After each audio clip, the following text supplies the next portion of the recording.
नमस्कार मित्रांनो. आजच्या आपल्या चर्चेचा विषय खूप खास आणि खूप महत्त्वाचा आहे. तो म्हणजे पैशांचा. आपण सगळे खूप मेहनत करून पैसे कमवत असतो. पण त्या कमवलेल्या पैशांवर आपल्याला लागत असतो इन्कम टॅक्स. इन्कम टॅक्स इतक्यात खूप चर्चेत असणारी गोष्ट आहे. प्रत्येक नोकरीधारक व्यक्तीला हे कायम वाटत असतं की का त्याचे 20-30% पैसे कटतायत. हे पैसे कमी करू शकतो का? हे इन्कम टॅक्स कटणं कमी करू शकतो का? तर करू शकतो. प्रॉपर प्लॅनिंग, इन्व्हेस्टिंग याने इन्कम टॅक्स जो लागतोय तो कमी केला जाऊ शकतो. याच विषयांवर आज आपण बोललेलो आहे की इन्कम टॅक्सचे रेजिम कोणते असतील, कसा बसतो इन्कम टॅक्स कसा वाचवू शकतो, इन्व्हेस्टिंग कशी करू शकतो. बरं, इन्कम टॅक्स म्हटल्यावर गोष्ट येते काळ्या पैशाची, बँकिंग फ्रॉड, या सर्व गोष्टींवर खूप इंटरेस्टिंग माहिती दिलेली आहे आजच्या आपल्या पाहुणे यांनी. आजचे आपले पाहुणे आहेत ओंकार पाठक. ते कंपनी सेक्रेटरी डिग्री धारक आहेत.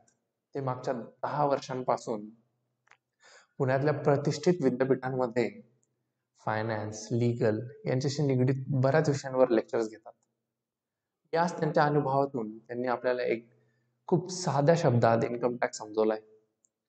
तुम्हाला इन्कम टॅक्स वाचवण्यात यांनी नक्कीच फायदा होईल. तर आजचा एपिसोड नक्की पहा. मी भेटतो तुम्हाला व्हिडिओच्या शेवटी. तोपर्यंत जर तुम्हाला आमचे व्हिडिओज आवडत असतील तर सबस्क्राईब नक्की करा. प्रस्तुत आहे तुमच्या पुढे फायनान्स विशेष. ठीक आहे की तुम्ही तुमची इन्व्हेस्टिंग जर्नी कशी सुरू केली होती? माझी इन्व्हेस्टमेंट जर्नी ॲक्च्युली माझ्यापेक्षा my wife would be the better person, कारण माझे सगळे इन्व्हेस्टमेंट नॉर्मली ती बघते. ओके. पण माझी इन्व्हेस्टमेंट जर्नी थोडी उशिरा सुरू झाली, कारण व्हेन आय स्टार्टेड अर्निंग तर तेव्हा ऑब्लिगेशन्स जास्त होते. मी म्हटलं तसं की सेव्हिंग करून राहिलेले पैसे खर्च करणं हा आयडियलिस्टिक अप्रोच आहे. ज्यांना शक्य आहे त्यांनी करावा, पण बऱ्याच लोकांना तो जमत नाही कारण खर्च जास्त असतात आणि त्यामुळे इट इज नॉट पॉसिबल की पहिले तुम्ही सेव्हिंग करा आणि मग खर्च करा. सो माझी इन्व्हेस्टमेंट जर्नी जी आहे ती मेनली सुरू झाली रिअल इस्टेटमधून, कारण आम्ही सुरुवातीला म्हणजे कमवायला लागल्याच आम्ही रिअल इस्टेटमध्ये इन्व्हेस्ट केलेलं, म्हणजे घर घेतलं होतं स्वतःचं. सो त्याचं डाऊन पेमेंट आणि त्याचा जो EMI आहे त्याच्यामध्ये मेजॉरिटी आमचा पार्ट जायचा. त्याच्यानंतर जेव्हा त्याच्यातनं मग सरप्लस राहायला लागला तेव्हा we started investing in SIP. So systematic investment plans, चांगले म्युच्युअल फंडचे प्लॅन सिलेक्ट केले आणि त्याच्यामध्ये मग आम्ही इन्व्हेस्ट करायला लागलो.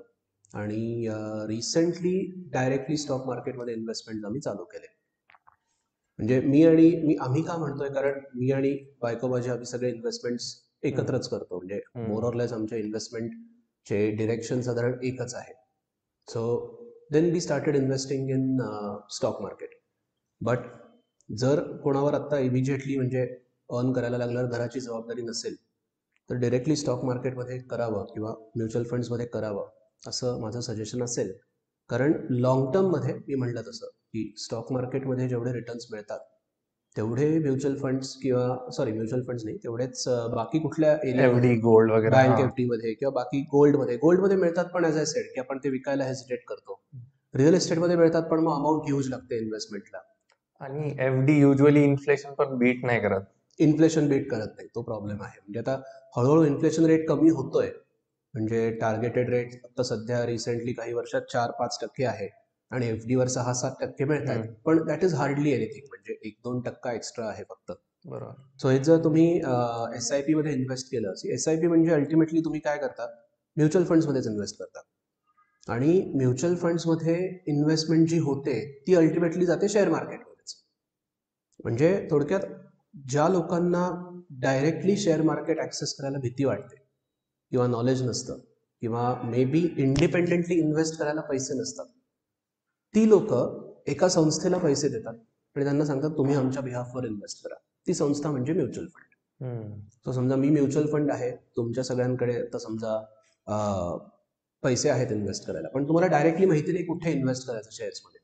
तर तुमच्या सगळ्यांचे पैसे मी एकत्र करतो आणि मी पैसे ते स्टॉक मार्केटमध्ये माझ्या इन्व्हेस्टमेंट स्ट्रॅटेजीप्रमाणे इन्व्हेस्ट करतो, तुम्हाला रिटर्न्स कमवून देतो आणि मी माझं थोडं कमिशन घेतो.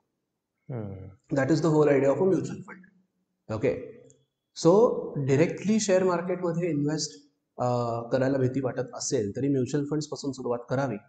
कारण म्युच्युअल फंड्स जे चांगले चांगले फंड्स आहेत तर ते फंड्स डायव्हर्सिफाय करतात तुमची इन्व्हेस्टमेंट. म्हणजे आपण समजा 10,000 रुपये एखाद्या म्युच्युअल फंडमध्ये टाकले तर ते सगळेच्या सगळे 10,000 एकाच शेअरमध्ये टाकत नाहीत. ते 4 वेगळ्या कंपनींच्या शेअर्समध्ये इन्व्हेस्ट करणार. म्हणजे जरी त्या 4 पैकी एखादा शेअर कमी झाला किंवा 2 शेअर्सची व्हॅल्यू कमी झाली तरी राहिलेल्या 2ची इतकी वाढते की ते सेट ऑफ होऊन पण त्याचा बेनिफिटच होतो. बरोबर. म्हणजे जे सगळे म्हणत असतात की शेअर मार्केटमध्ये इन्व्हेस्ट करताना तुमचा पोर्टफोलिओ डायव्हर्सिफाय झालेला असतो. डायव्हर्सिफाय झाला पाहिजे. तर फक्त ते हेच. ती म्युच्युअल फंड्स आपल्यासाठी करून देतात. हा, ते म्युच्युअल फंड्स आपल्यासाठी करतात. आणि आता इंडियाची लिगल सिस्टमच अशी आहे. आता म्युच्युअल फंड्सला सेबी रेग्युलेट करतं, securities exchange board of India. तर सेबीचे रेग्युलेशन्सच असे आहेत की म्युच्युअल फंड्सला ते डायव्हर्सिफिकेशन करायलाच लागतं. एकाच शेअरमध्ये ते रेस केलेले पैसे इन्व्हेस्ट करूच शकत नाही. फक्त फंड कुठला इन्व्हेस्ट करायचा, फंड कुठला सिलेक्ट करायचा हे चूज करणं महत्वाचं आहे. आणि मग म्युच्युअल फंडमध्ये पण 2 प्रकारे इन्व्हेस्टमेंट होते. तुमच्याकडे बल्कमध्ये मोठी अमाऊंट आहे, तुम्ही ती मोठी अमाऊंट एकदम इन्व्हेस्ट करा. किंवा तुमच्या पगारातून दर महिन्याला काही अमाऊंट डिडक्ट होईल. पगारातून म्हणण्यापेक्षा बँक अकाउंटमधून दर महिन्याला काही अमाऊंट डिडक्ट होईल आणि ती अमाऊंट जाईल म्युच्युअल फंडमध्ये. म्युच्युअल फंड त्याच्या पुढे स्टॉक मार्केटमध्ये इन्व्हेस्टमेंट करतील. त्यालाच आपण SIP म्हणतो. बरोबर. सो आयदर म्हणजे जसं बँकमध्ये एकेकाळी रिकरिंग डिपॉझिट RD हे खूप फेमस असायचं. आताही बँक असतं, बँकेमध्ये RD ही सिस्टीम असते, पण आता तेवढं पॉप्युलर नाही आहे. तर तसंच RD मध्ये काय व्हायचं की तुमच्या सेव्हिंग अकाउंटमधनं काही पैसे कट व्हायचे, ते जायचे एका वेगळ्या अकाउंटमध्ये. तिथे ते वर्षभर साठायचे. वर्ष संपल्यावर त्याच्यावरचा इंटरेस्ट, दर महिन्याला एक इन्स्टॉलमेंट तिकडे गेलेली आहे, 12 महिन्यांचा त्याच्यावरचा इंटरेस्ट आणि तुमची प्रिन्सिपल अमाऊंट तुमच्या सेव्हिंग अकाउंटला वर्ष संपलं की परत यायचे. 5 वर्षांचा RD असेल तर दर महिन्याला 5 वर्ष ती अमाऊंट डिडक्ट होत राहणार. ठराविक 5,000, 10,000, 500, 1,000 तुम्ही जी ठरवाल ती RD अकाउंटला जाणार. RD अकाउंटवर त्याच्यावर इंटरेस्ट मिळत राहणार आणि तो इंटरेस्ट प्लस प्रिन्सिपल तुमच्या अकाउंटला जमा होणार Wien you liquidate the RD. आणि हे सेमच आहे ना म्युच्युअल फंड्स आणि हा कॉन्सेप्ट. हा, म्हणून म्हटलं की रिकरिंग कन्सेप्ट सेम डिपॉझिट वाला आहे. कॉन्सेप्ट. करेक्ट, बरोबर. कन्सेप्ट सेम आहे की RD मध्ये जसं दर महिन्याला बँकेतनं पैसे कट व्हायचे आणि ते एका सेपरेट अकाउंटला जायचे, तसंच SIP मध्ये दर महिन्याला बँकेतनं पैसे कट होतात आणि ते म्युच्युअल फंड्समध्ये जातात. आणि असे पण म्युच्युअल फंड्स आहेत ना की ज्याच्यामध्ये इन्व्हेस्ट केल्यावर आपल्याला इन्कम टॅक्सवर रिबेट वगैरे भेटतात. कारण इन्कम टॅक्स जेव्हा सध्यात खूप चर्चेचा विषय हा, जे सॅलरीड पर्सन आहे स्पेशली त्यांच्यासाठी, जे तेव्हा ते इन्कम टॅक्सच्या स्लॅबमध्ये यायला लागतात. मग त्याच्यावर कसं त्या टॅक्सचा रिबेट कसा मिळवायचा वगैरे हे खूप प्रश्न पडतात लोकांना. ओके, सो आता इन्कम टॅक्समध्ये कसं आहे, सॅलरीड तुम्ही जर असाल तर सगळ्यात कमी चान्स आहे तुम्हाला इन्कम टॅक्स सेव्ह करण्याचा. बिझनेस असेल इट इज व्हेरी इझी.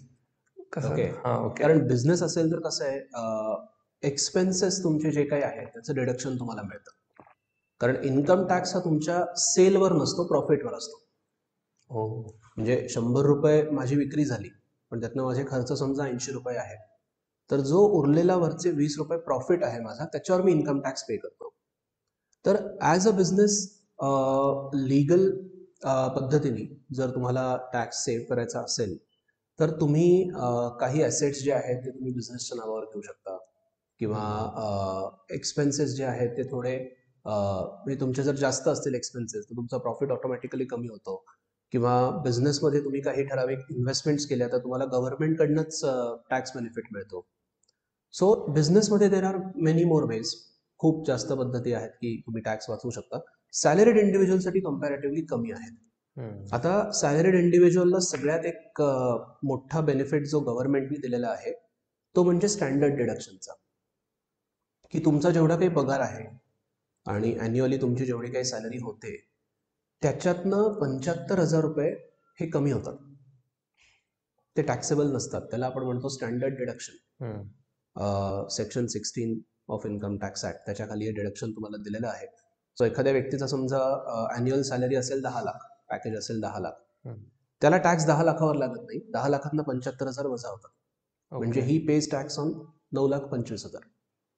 आणि तो एक बेनिफिट आपल्याला आहे त्यानंतर तुम्ही जेव्हा सॅलरीड एम्प्लॉय म्हणून काम करता तेव्हा तुम्ही प्रोफेशन टॅक्स भरत असता स्टेट गव्हर्नमेंटला. तो हो. 2,500 वर्षाचा असतो. ते सुद्धा तिथून वजा केले जातात आणि मग राहिलेल्या अमाऊंटवर तुम्हाला टॅक्स भरायचा असतो. तर आता त्या राहिलेल्या अमाऊंटमधनं टॅक्स कसा वाचवायचा? तर तुम्ही तुमची कंपनी जर खूप मोठी कंपनी असेल म्हणजे MNC वगैरे असेल किंवा भरपूर एम्प्लॉईज कंपनीमध्ये असतील तर तुम्ही सॅलरी स्ट्रक्चर तुमचं कस्टमाइज करू शकत नाही नॉर्मली. म्हणजे ते स्टँडर्ड ठरलेलं असतं, कंपनीची पॉलिसी असते, HR ने ठरवलेलं असतं आणि त्याप्रमाणे ते सॅलरी स्ट्रक्चर सगळ्या एम्प्लॉईजला लागू केलं जातं. पण जर तुम्ही समजा एखाद्या मिड साईज कंपनीमध्ये किंवा छोट्या प्रायव्हेट कंपनीमध्ये काम करत असाल तर तुम्ही कंपनीला सांगू शकता की पूर्णच्या पूर्ण पगार आम्हाला देण्यापेक्षा तुम्ही त्या पगारालाच काही वेगळी नावं द्या हो. म्हणजे आम्हाला त्याच्यातनं थोडाफार बेनिफिट मिळू शकतो. म्हणजे सॅलरीमध्ये एक कंपोनंट असतो ज्याला HRA म्हणलं जातं, house rent allowance. Okay. Okay. तर आता हाऊस रेंट अलाउन्स काय असतं? तर अशी अमाऊंट जी आपण एम्प्लॉयला देतो ॲज अ एम्प्लॉयर, आपण एम्प्लॉयला देतो, त्यातून तो त्याच्या घराचं जे भाडं आहे ते भरतो. त्याला आपण म्हणतो हाऊस रेंट अलाउन्स. तो जेवढं भाडं भरतोय साधारण तेवढा त्याचा तो हाऊस रेंट अलाउन्स टॅक्समधनं एक्झम्प्ट होतो. एक्झम्प्ट म्हणजे त्याच्यावर टॅक्स लागत नाही ओके. साधारणपणे. म्हणजे कॅल्क्युलेशन त्याची हां, करायला हां. लागतील काही, बट ओव्हरऑल जर बघितलं तर एम्प्लॉई जेवढं रेंट पे करतोय त्या मिळालेल्या HRA मधनं, हाऊस रेंट अलाउन्स मधनं, तेवढा त्याला टॅक्स लागणार नाही, तो HRA टॅक्स फ्री होऊन जाईल. सो समजा एखादा असा एम्प्लॉई आहे की ज्याचा पगार 80,000 आहे, त्याला सॅलरी म्हणून 80,000 मिळाले, ते पूर्ण टॅक्स होतील. ते स्टँडर्ड डिडक्शन वगैरे सगळं नंतर जाईल, ते बरोबर. मायनस होईलच, पण सॅलरी म्हणून 80,000 पूर्ण टॅक्स होतील.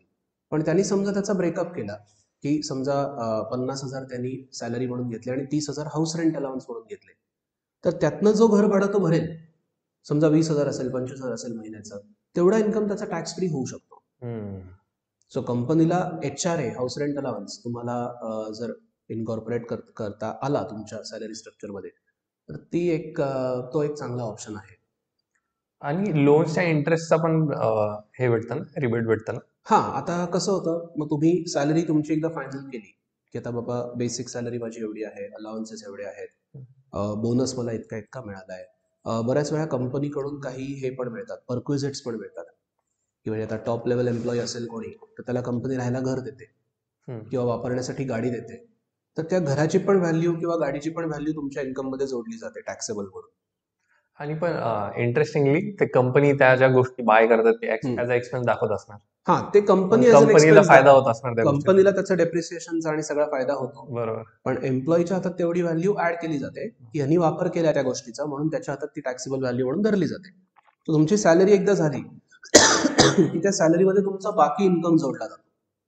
म्हणजे सॅलरी मी म्हटलं तसं तुमची बेसिक सॅलरी, तुमचे अलाउन्सेस, त्याच्यामध्ये हाऊस रेंट अलाउन्स असतो, मग चिल्ड्रन एज्युकेशन अलाउन्स म्हणून असतो, त्याचं एक्झम्पशन थोडं नॉमिनल आहे पण तरी तो आहे, किंवा मेडिकल अलाउन्स असतो, किंवा तुमचं बाकी परक्विजिट्स वगैरे असतात की नॉन मॉनिटरी बेनिफिट ज्याला आपण म्हणतो.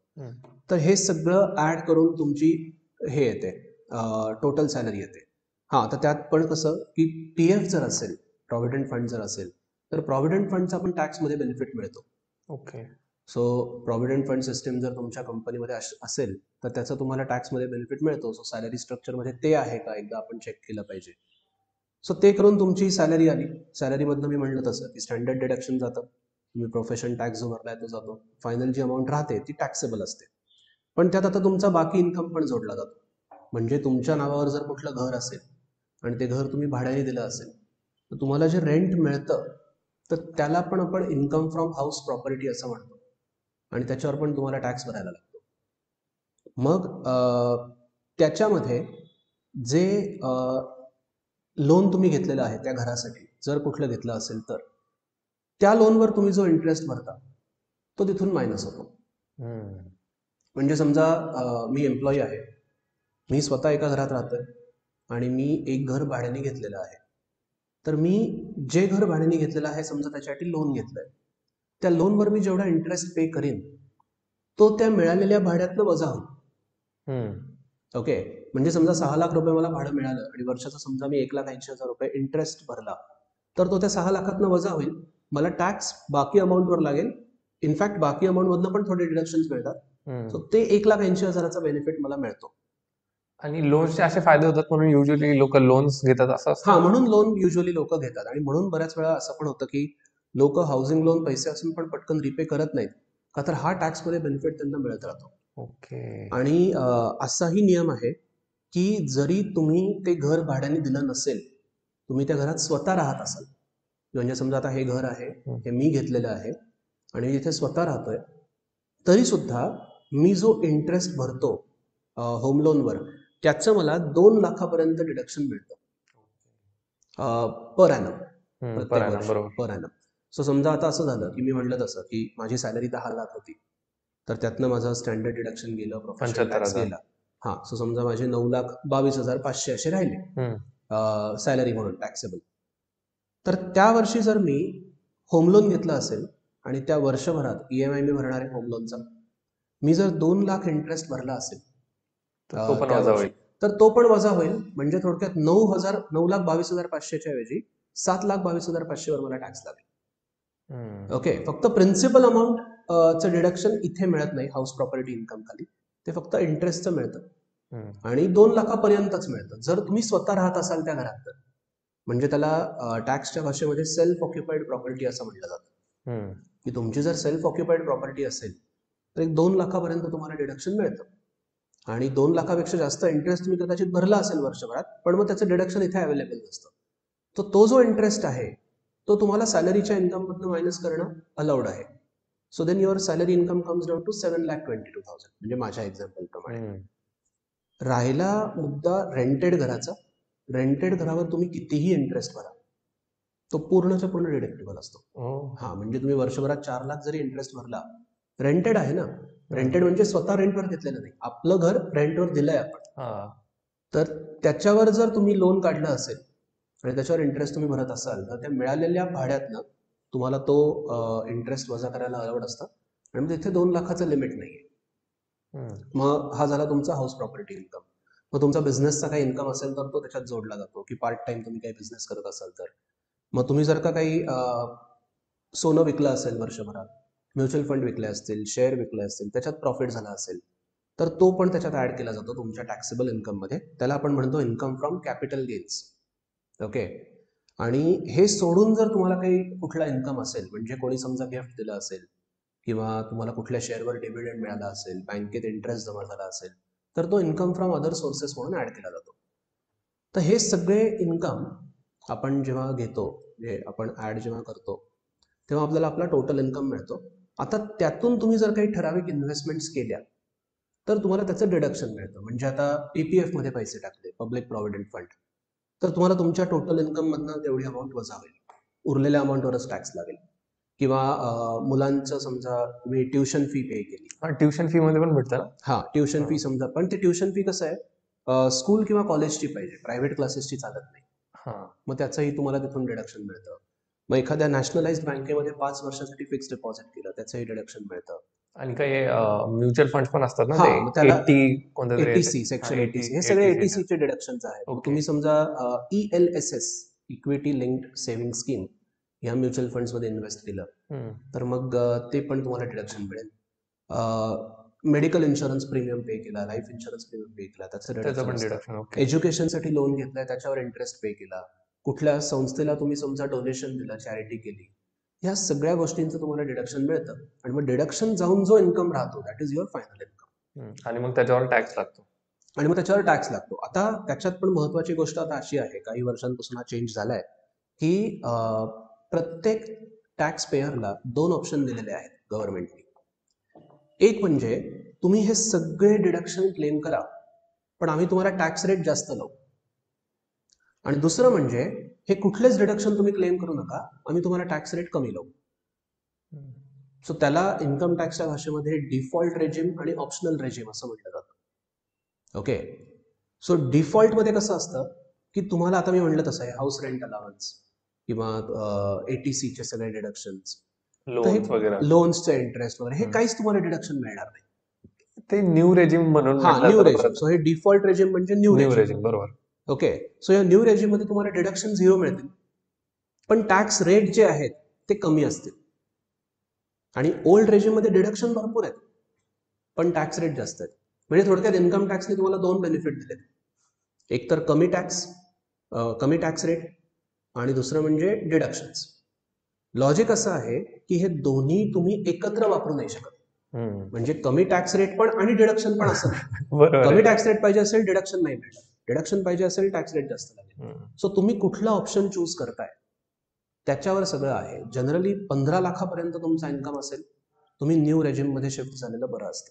कमी लागतो टॅक्स. हा, कमी लागतो टॅक्स.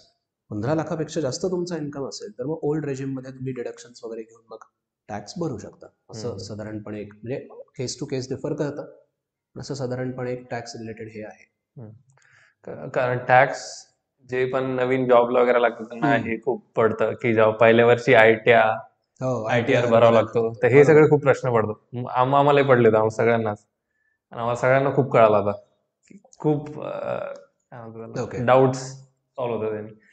अजून एक प्रश्न येतो इन्कम टॅक्स रिलेटेड की खूप कमी लोक इन्कम टॅक्स भरतात. हो. आणि जे इन्कम टॅक्स भरत नाही मग तो ब्लॅक मनी येतो का? याच्या आसपास कसं आहे? होतं, खूप कमी लोक इन्कम टॅक्स भरतात, बरोबर आहे. त्याचं रिझन असं आहे, 2 रिझन आहेत त्याला. एक तर इन्कम टॅक्समध्ये बेसिक एक्झम्पशन लिमिट नावाची एक कन्सेप्ट आहे. तर बेसिक एक्झम्पशन लिमिट म्हणजे काय की तुमचं ॲन्युअल इन्कम जर एका ठराविक लिमिटपर्यंत असेल तर तुम्हाला टॅक्स लागत नाही. म्हणजे समजा आता तुम्ही समजा न्यू सिस्टीम खाली बघितलं तर न्यू सिस्टीम खाली तुम्हाला 7 लाखापर्यंत जवळपास जर तुमचा इन्कम असेल तर टॅक्स लागत नाही. आणि आता ते 7 लाख ऍक्च्युअली रिबेट धरून आहे, तर रिबेट म्हणजे काय वगैरे त्यात नको जायला, टेक्निकल आहे थोडं. सो 7 लाखापर्यंत जर समजा तुमचा इन्कम असेल तर टॅक्स लागत नाही. आणि ओल्ड सिस्टीम प्रमाणे 5 लाखापर्यंत इन्कम असेल तर टॅक्स लागत नाही. सो बरेचसे इंडियाचे जे मिडल क्लास किंवा lower middle class tax pairs आहेत ते ह्या कॅटेगरीमध्ये कव्हर होतात. म्हणजे ज्या व्यक्तीचा पगार समजा महिन्याला 50,000 आहे तर 50,000 गुणिले 12 6 लाखच होत आहेत. त्याला तसंही काही टॅक्स लागणार नाहीये. मग तो का टॅक्स भरेल? बरोबर. 20,000 30,000 40,000 एखाद्या फ्रेशरची सॅलरी असेल त्याला तसंही टॅक्स लागत नाहीये, तो का टॅक्स भरेल? सो ह्या बेसिक एक्झम्पशन लिमिटमुळे कित्येक सारे लोक इन्कम कमावतात पण टॅक्स भरत नाहीत.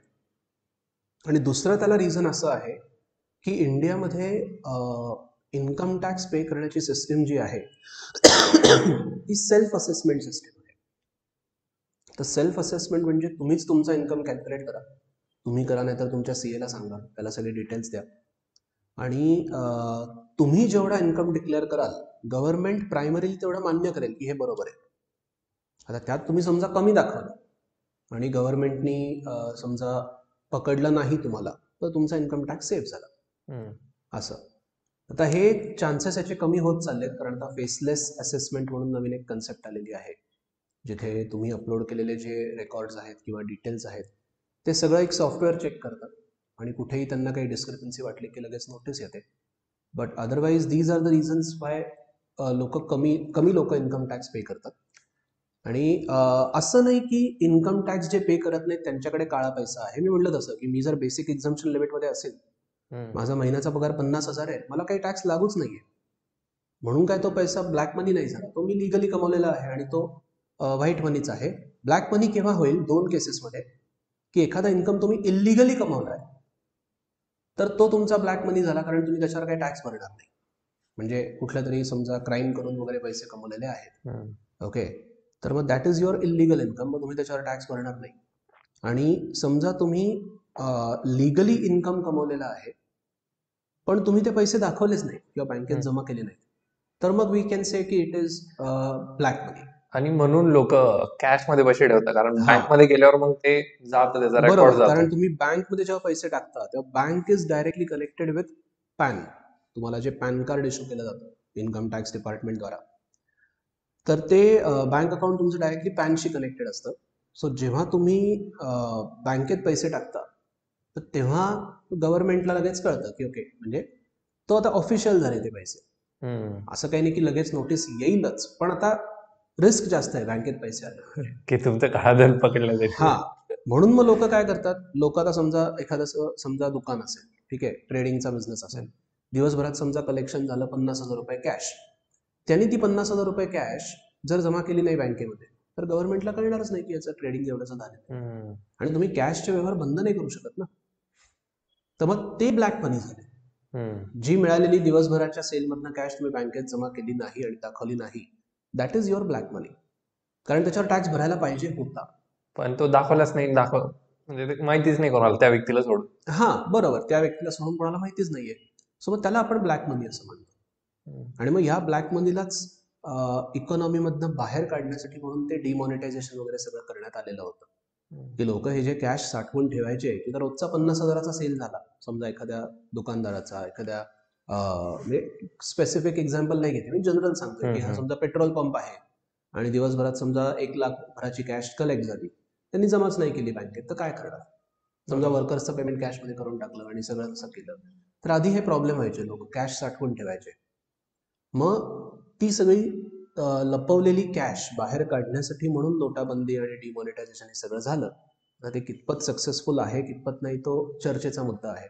पण गव्हर्नमेंटचा हा प्रयत्न नेहमी असतो की कमीत कमी लोकांनी कॅश व्यवहार करावेत. म्हणून इन्कम टॅक्स लॉमध्ये पण तुमचा जर व्यवसाय असेल आणि तुम्ही कॅशमध्ये व्यवहार करत असाल एका ठराविक लिमिटच्या वरती, साधारण 10,000 रुपयाच्या वरती, तर तुम्हाला टॅक्समध्ये पण मग त्याचं हे आहे, म्हणजे पेनल्टी म्हणू शकतो किंवा त्याचा निगेटिव्ह कॉन्सिक्वेन्सेस म्हणू शकतो. पण ते कळाले तर. हा, कळालं तर म्हणजे कॅशमध्ये एखादा खर्च तुम्ही केला तर तो खर्च ग्राह्यच धरला जाणार नाही. ते तुम्हाला तो प्रॉफिट काढताना तो मायनस करता येणारच नाही, कारण तुम्ही कॅशमध्ये केलेला आहे. सो अशा पद्धतीने ती आपली लिगल सिस्टम सगळी डेव्हलप करण्याचा प्रयत्न चाललेला आहे. आणि युपीआयने खूप फरक पडला असेल ना या गोष्टीला, कारण आता हो. लोक जर कस्टमर्स आता युजली युपीआय वापरतात, मग दुकानदारांना म्हणजे ते डायरेक्ट बँकेतच जात असणार ते त्यांच्या. युपीआयने 100% फरक पडलेला आहे. कारण युपीआयमुळे काय झालंय, प्रत्येकाला आता खूप कन्व्हिनियंट झालेलं आहे पेमेंट करणं. सो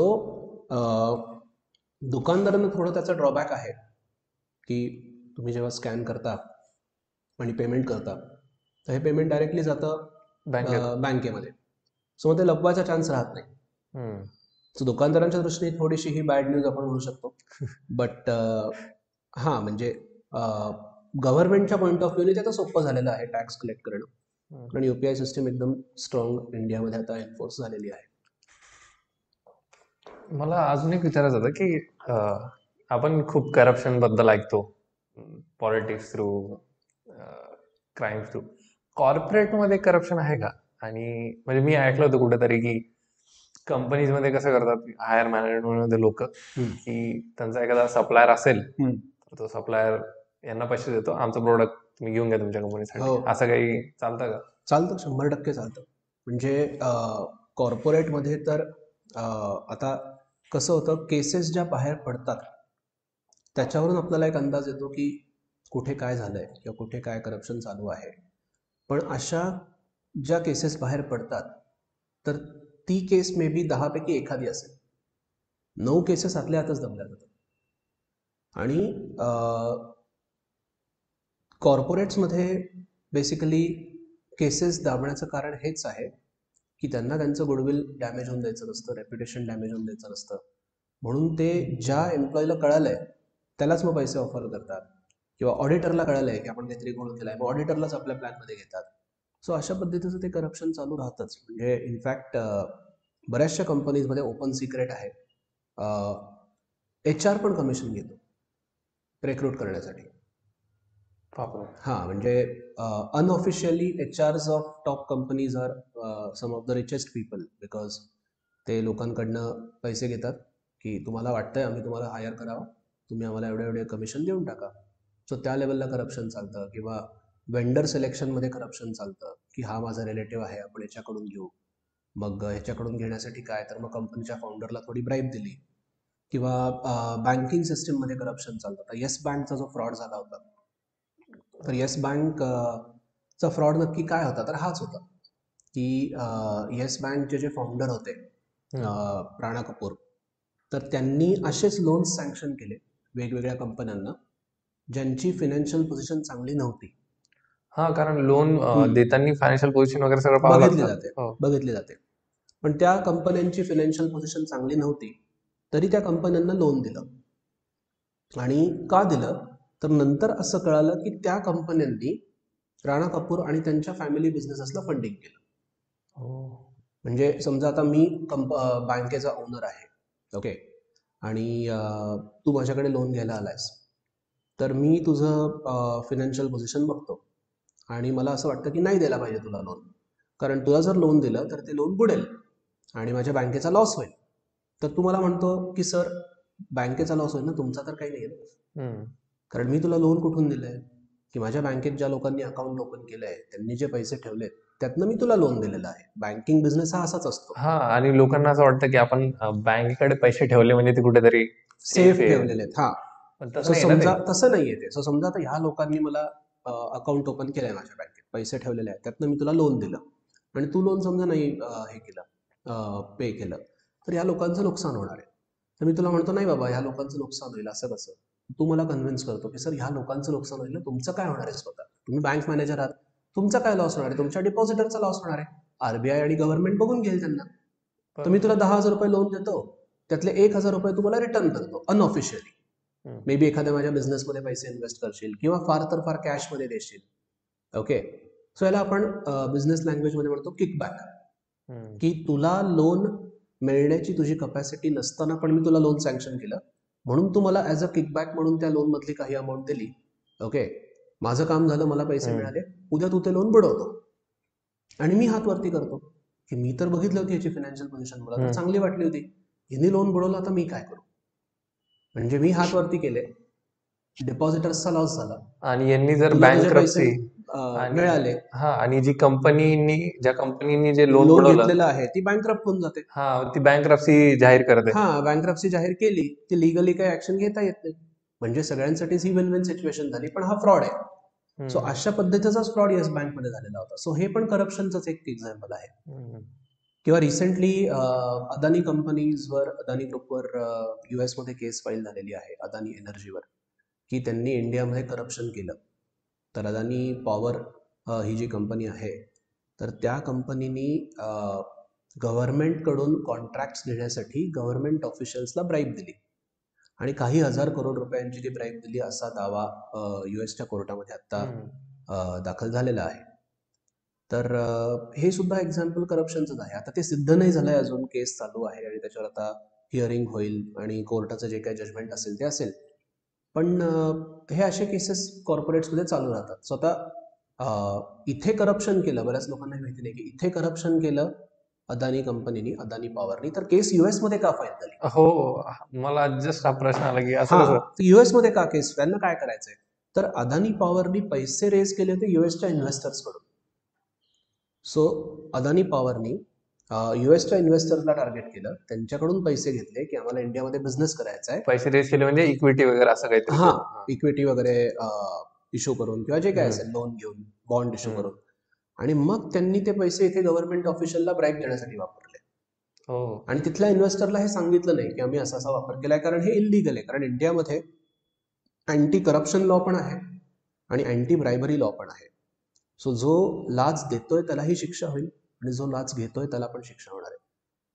सो मग US मध्ये केस फाईल झाली त्यांच्यावर की तुम्ही आमच्या इन्व्हेस्टरला फसवलं म्हणून.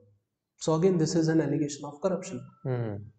So corruption is rampant in corporates. बाहेर पडलं तर आपल्याला कळतं, नाही पडलं तर नाहीतर ते फक्त आपल्याला गव्हर्नमेंटमध्ये होतं. प्रायव्हेट सेक्टरमध्ये सुद्धा होतं. बरोबर. आणि मला अजून विचारायचं होतं की आता हे एक स्पायसी टॉपिक आहे, पण खूप लोकांना हा प्रश्न पडतो की ब्लॅक मनी व्हाईट कसा करतात लोक.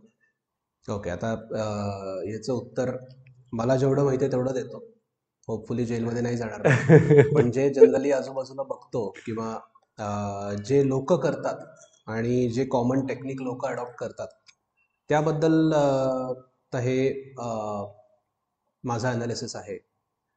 प्रॉब्लेम हा येतो की ब्लॅक मनी नॉर्मली हा कॅशमध्ये असतो. ठीक आहे, तुमच्या बँकेत पण पैसे असू शकतात ज्याच्यावर तुम्ही टॅक्स भरला नाहीये, पण ती अमाऊंट कमी असेल, रक्कम कमी असेल, कारण तुम्ही जास्त बँकेत पैसे टाकले की गव्हर्नमेंटला कळणार आहे आणि त्याच्यावर टॅक्स लागणार, तुम्हाला नोटीस येणार आहे. So normally black money is in the form of cash. प्रश्न असा येतो की ही कॅश खर्च कशी करायची. म्हणजे तुमच्याकडे समजा मोठी अमाऊंट आहे कॅशची, तर ती अमाऊंट तुम्ही कुठल्या तरी मोठ्या गोष्टीसाठी वापरावी अशी इच्छा असेल ना तुमची. तर समजा तुमच्याकडे एखादं कपाट भरून किंवा एखादं बेडच्या खाली पूर्ण सगळे कॅशचे थप्पे पडून आहेत, तर तुम्ही त्यातनं काय रोजची दूध, भाजी, फळं, बिस्किट, चहा वगैरे तर नाही आणणार. तुम्हाला काहीतरी मोठं करायची इच्छा असेल त्याच्यातनं, बरोबर. तर मोठं करणार म्हणजे काय करणार? तुम्ही जमीन घेणार.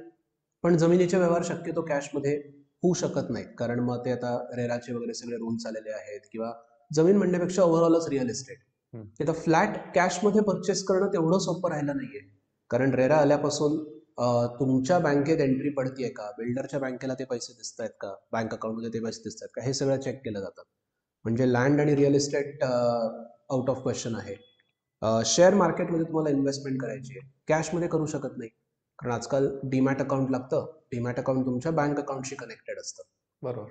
सो त्याच्यासाठी पण पैसे बँकेत पाहिजेत. त्यानंतर तुम्हाला एखादं लक्झरी असेट घ्यायचं आहे, समजा तुम्हाला कार घ्यायची, तर कारचं पण पेमेंट तुम्ही कॅशमध्ये करू शकत नाही, कारण रिस्ट्रिक्शन आहे की एका पर्टिक्युलर लिमिट नंतर शोरूमवाला कॅश एक्सेप्ट करणारच नाही. किंवा तुम्हाला ज्वेलरी घ्यायची आहे, तर त्याला पण मग लिमिट आहे की 1-2 लाख 5 लाखाच्या वरती तुम्ही सोनं किंवा गोल्ड कॅशमध्ये घेऊ शकत नाही. सो कॅशमध्ये लोकांना व्यवहार करता येत नाहीत मोठे मोठे, आणि म्हणून लोक काय करतात, त्यांच्याकडे असलेली कॅश ही बँकेत पोचवण्याचा प्रयत्न करतात थ्रू इल्लीगल वेज. एक लीगल वे काय आहे की तुम्ही बँकेत घेऊन जा कॅश, सांगा की आमच्या बिझनेसमधनं एवढा प्रॉफिट झालाय, पुढच्या इन्कम टॅक्स रिटर्नच्या वेळेस तो प्रॉफिट डिक्लेअर करा, त्याच्यावर टॅक्स भरा, तो पैसा तुमचा व्हाईट मनी होऊन जाईल. पण तसं करायचं नाहीये, म्हणून तर आपण काय करतोय, इल्लीगली काहीतरी कन्वर्ट करण्याचा प्रयत्न करतोय. सो आता आपल्याकडची कॅश ही बँकेत पोचायला पाहिजे, या हिशोबाने लोक वेगवेगळे टॅक्टिक्स अडॉप्ट करतात. आता एक टॅक्टिक काय असते की, समजा माझा बिझनेस आहे, माझ्या नावाखाली म्हणजे माझ्या कंपनीवर समजा 20 एम्प्लॉईज कामाला आहेत, ठीक आहे. प्रत्येकाला सांगायचं तू बँक अकाउंट ओपन कर, ठीक आहे. त्या माणसाला सांगायचं मी तुला एवढी एवढी कॅश देतोय, ठीक आहे, ही कॅश तू तुझ्या बँक अकाउंटमध्ये जमा कर, बरोबर. प्रत्येक जणांनी म्हणजे 20 एम्प्लॉईजनी प्रत्येकी समजा 50,000 ते 1 लाख रुपये वर्षभरात बँक अकाउंटमध्ये जमा केले, तर ही रक्कम तशी छोटी आहे, बरोबर. सो त्याचा प्रॉब्लेम काही त्यांना फेस करायला लागणार नाही. आणि मग त्यांना म्हणायचं की काही वर्षांनी किंवा काही महिन्यांनी किंवा काही एक सर्टन टाइम पिरियड नंतर ते पैसे तुम्ही मला ट्रान्सफर करा, माझ्या पर्सनल अकाउंटला ट्रान्सफर करा, का तुम्ही मला गिफ्ट दिले. त्याच्यावर इन्कम टॅक्स नाही लागेल. लागेल ना, त्याच्यावर इन्कम टॅक्स लागेल, पण ते पैसे येईपर्यंत मी इन्कम टॅक्स नाही लागावा म्हणून ऑलरेडी सोय करून ठेवलेली असते. काही इन्व्हेस्टमेंट्स करून ठेवलेले असतात किंवा काही ॲसेट्स घेऊन ठेवलेले असतात, ज्याच्यावरती मला डेप्रिसिएशन वगैरे क्लेम करता येतं. सो अशा वेगवेगळ्या पद्धती आहेत. म्हणजे माझ्याकडची कॅश मी डायरेक्टली बँकेत टाकली असती तर मला एकट्याला खूप टॅक्स लागला असता, त्याच्याऐवजी जर फिरवून टाकली तर कमी लागेल असं. किंवा अजून एक लॉजिक असं आहे की बँकेत मला पोचवायचे पैसे, तर मी माझ्या एम्प्लॉईजला सांगतो की, किंवा मी माझ्या काही मित्रांना, रिलेटिव्सला, फ्रेंड्सला सांगतो की मी तुम्हाला पैसे देतो, तुम्ही हे पैसे तुमच्या बँकेत जमा करा, आणि तुमचा जो घर खर्च आहे, ओके, तो तुम्ही कॅशमध्ये करा. फॉर एक्झाम्पल म्हणजे समजा आता मी 10 रिलेटिव्सला गोळा केलं आणि त्यांना सांगितलं की मी आता तुम्हाला प्रत्येकी 50,000 रुपये देतोय, ठीक आहे. सगळे रिलेटिव्स एम्प्लॉईड आहेत, सगळ्यांचे स्वतःचे बिझनेस आहेत. मी त्यांना म्हणतो हे 50,000 रुपये तुम्ही घरीच खर्च करा. 50,000 रुपये कमी अमाऊंट आहे, छोटी अमाऊंट आहे. सो घर खर्च 2-4 महिन्याचा 50,000 कॅशमध्ये होऊन जाईल. पण मी त्यांना सांगतो की तुमच्या बँकेत जे 50,000 आहे ते तुम्ही मला द्या, माझ्या अकाउंटला ट्रान्सफर करा. आणि आता तू म्हणलास की गिफ्टवर टॅक्स लागत नाही का, तर रिलेटिव्स कडून आलेल्या गिफ्टवर टॅक्स लागत नाही. म्हणजे इन्कम टॅक्सचा नियम असा आहे की any gift received from relatives is not taxable.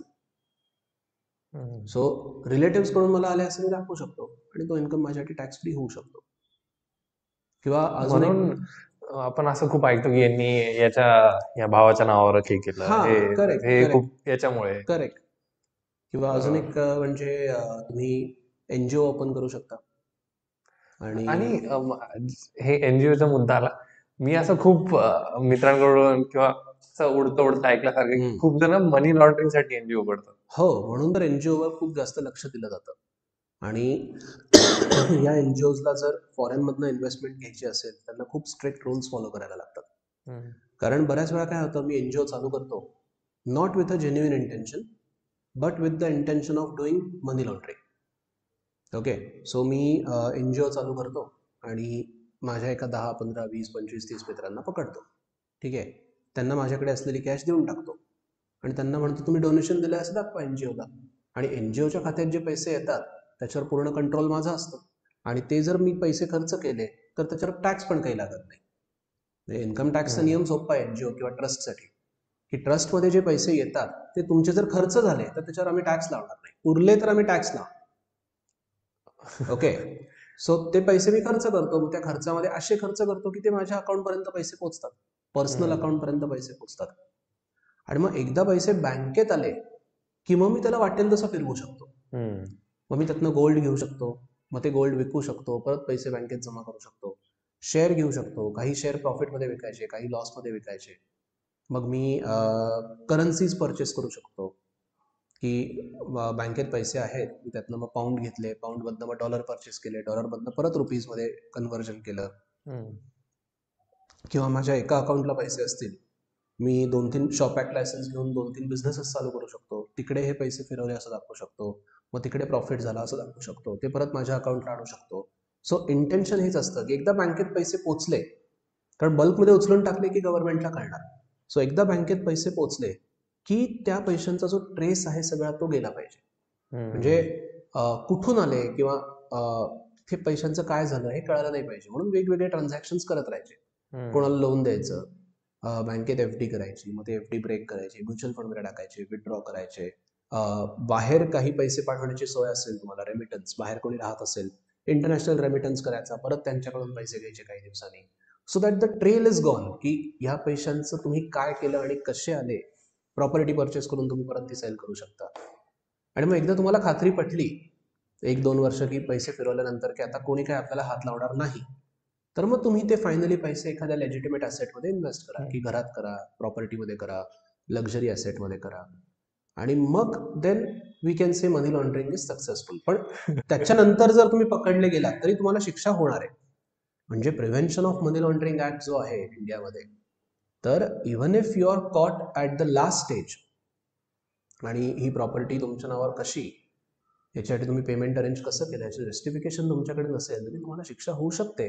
पण chances of getting caught are lowest at the third stage. असे साधारण टेक्निक्स अडॉप्ट केले जातात. आणि मग याला गव्हर्नमेंट काउंटर कसं करतं युजली?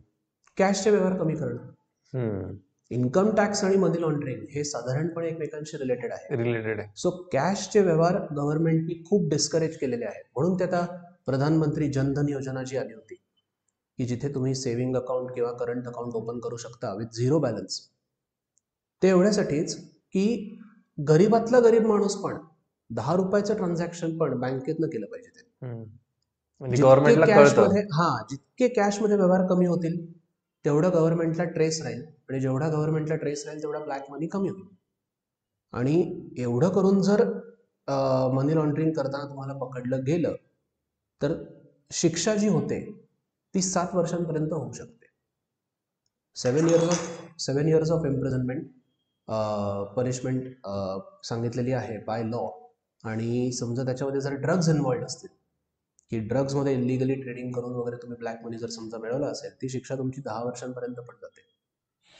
आणि ग्लोबल लेवलला पण इनिशिएटिव्ह घेतलेले आहेत.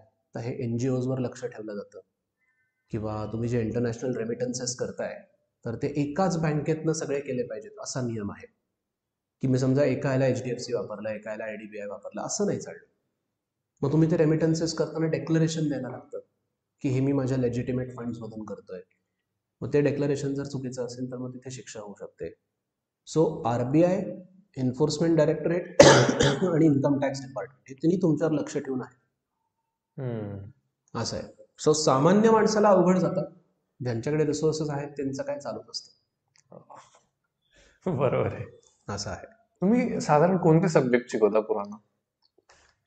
मी CS कोर्समध्ये सगळे लॉ सब्जेक्ट शिकवतो. मग त्याच्यामध्ये क्रिमिनल लॉ आहे, म्हणजे CSच्या मुलांना ह्याची फक्त ओळख आहे, डिटेलमध्ये नाही आहे. क्रिमिनल लॉ आहे, कॉन्स्टिट्यूशन लॉ आहे, सिव्हिल लॉ आहे, प्रॉपर्टी लॉ आहे. त्यानंतर हे जे मी आत्ता सांगितले सगळे, की मनी लॉन्ड्रिंग किंवा बेनामी properties, consumer protection, labour law, त्यानंतर पेटंट, ट्रेडमार्क, कॉपीराईट किंवा फॉरेन एक्सचेंज मॅनेजमेंट लॉ. तर हे सगळे लॉज मी सी एसच्या सिलेबसमध्ये शिकवतो. कॉन्स्टिट्यूशन ऑफ इंडिया किंवा रेरा आहे, राईट टू इन्फॉर्मेशन आहे. हे सगळे सी एसच्या कोर्समध्ये लॉज आहेत. 2 पेपर आहेत ह्या सब्जेक्ट्सचे, ह्या चॅप्टर्सचे.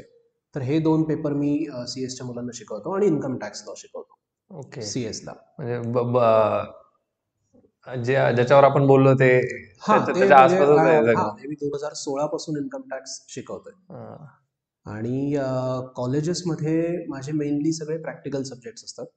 म्हणजे BBA किंवा MBAला मी accounts, finance, income tax, GST किंवा कॉस्ट अकाउंटिंग किंवा काही थोडे टेक्निकल सब्जेक्ट्स जसं की CSR, ESG किंवा ESG गाईडलाईन, सस्टेनेबिलिटी किंवा क्रेडिट रिस्क मॅनेजमेंट, हे असे सगळे विषय पोस्ट ग्रॅज्युएशनला स्पेशलायझेशन्सला असतात माझे.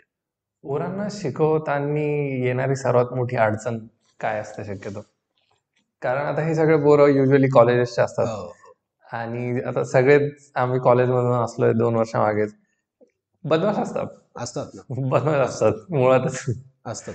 तर काय अडचणी फेस करतात युजली तुम्ही शिकवताना? अडचणी म्हणजे मला एक गोष्ट माहिती आहे की मुलं जर शांत बसली तर त्यांना माझ्या लेक्चरमधनं व्हॅल्यू ॲडिशन नक्कीच मिळेल.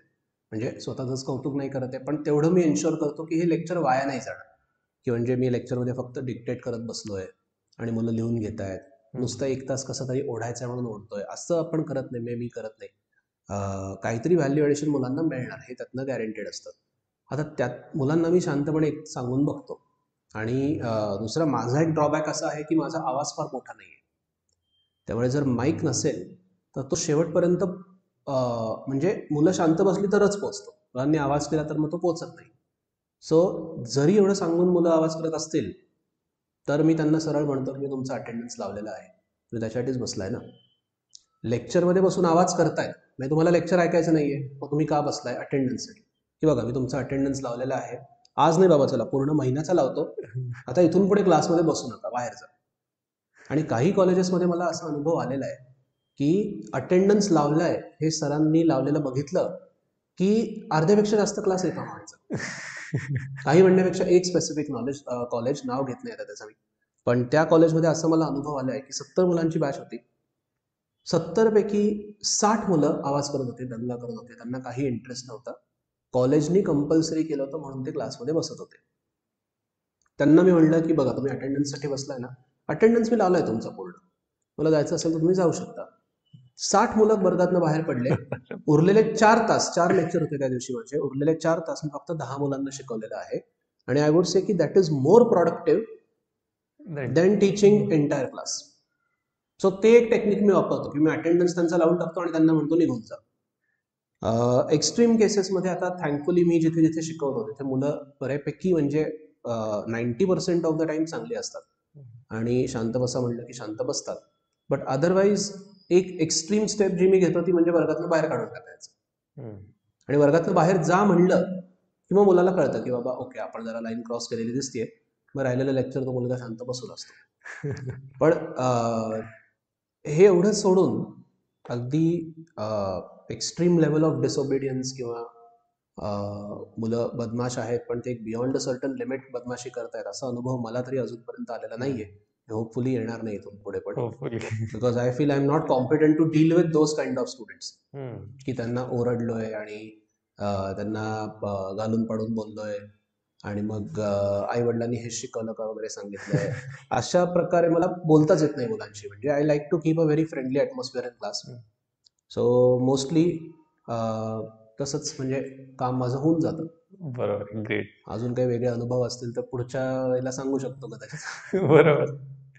आणि what is the best part of, म्हणजे सर्वात चांगला पार्ट, सर्वात चांगली गोष्ट काय आहे मुलांना शिकवताना? कारण तुम्हाला 15 वर्ष झाली, 10 वर्ष झाली 10 जवळपास वर्ष. शिकवताना. तुम्हाला काय वाटतं सर्वात चांगली गोष्ट काय शिकवण्याची? सर्वात चांगली गोष्ट म्हणजे माझं एक फर्म बिलीफ आहे, म्हणजे हे माझं वाक्य नाही आहे, सगळ्यांना माहिती आहे की तुम्ही जेवढं नॉलेज देता तेवढं तुमचं नॉलेज वाढतं.